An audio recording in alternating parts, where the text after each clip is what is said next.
பாரஞ்சித் டைரக்ஷன்ல சியான் விக்ரம் நடித்த தங்கலான் படத்தை ஆகஸ்ட் 15ஆம் தேதி ரிலீஸ் பண்ணாங்க. விக்ரமோட ஃபேன்ஸை பொறுத்த வரைக்கும் இந்த படம் ஹிட் அப்படின்னும், ஹேட்டர்ஸை பொறுத்த வரைக்கும் இந்த படம் ஃப்ளாப் அப்படின்னும் சோசியல் மீடியால சொல்லிக்கிட்டு இருக்காங்க. ஸோ தங்கலான் படம் ஹிட்டா ஃப்ளாப்பா அப்படிங்கிறத இந்த வீடியோல பார்க்கலாம். தங்கலான் படத்தை இந்திய லெவல்ல ஒரு பேன் இந்திய படமா ரிலீஸ் பண்ணணும் அப்படின்னு தான் பிளான் பண்ணாங்க.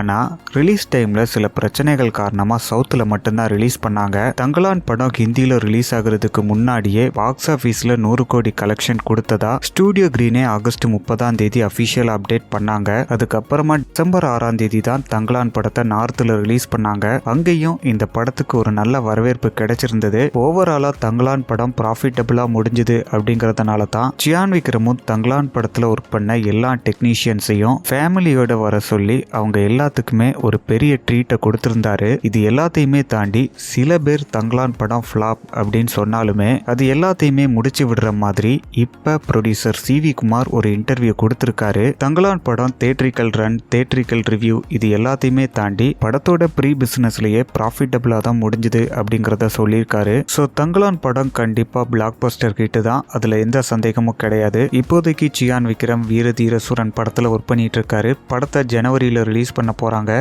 ஜனவரி 24ஆம் தேதி ரிலீஸ் ஆகும்னு சோசியல் மீடியால அப்டேட் பண்றாங்க. அண்ட் அபிஷியலா இன்னும் கன்ஃபார்ம் ஆகல. இதுக்கப்புறமா மடோனா அஸ்வின் டைரக்ஷன்ல அவரோட 63வது படத்துல ஒர்க் பண்ண போறாரு. அந்த படத்துக்கான அபிஷியல் அனௌன்ஸ்மெண்ட்டையும் கொடுத்துட்டாங்க.